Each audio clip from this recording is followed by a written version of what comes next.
অসম চৰকাৰে মহিলা আত্মসহায়ক গোটৰ সদস্যসকললৈকে 10,000কৈ টকা আমি অনুদান হিচাপে আগবঢ়াম। ইয়াৰ ইতিমধ্যে ইলেকশ্যনৰ আগত সবেই প্ৰপত্ৰ পূৰণ কৰিছিলে আৰু ইয়াৰ এতিয়া অনুসন্ধান চলি আছে।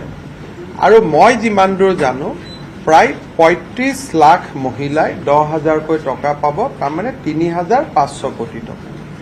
আৰু এই 10,000 টকা ঘূৰাই দিব নালাগে।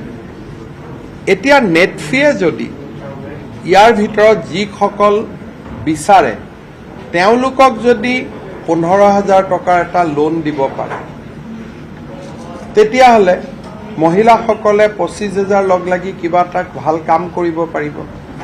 বা এই বছৰ যদিও নিদিয়ে, আমি অহা 10,000 টকা যিসকলে ভাল কাম কৰিব তেওঁলোকক আমি পিছত আৰু 15,000 দিম।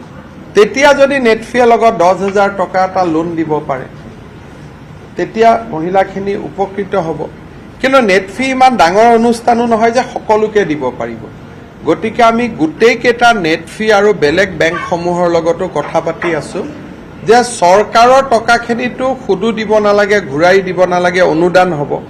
কিন্তু তাৰ লগত আপোনালোকেও যদি লোন এটা দিব পাৰে, তেতিয়াহ'লে মহিলাখিনিয়ে নিজৰ ভৰিৰ ওপৰত নিজে থিয় হ'ব পাৰিব।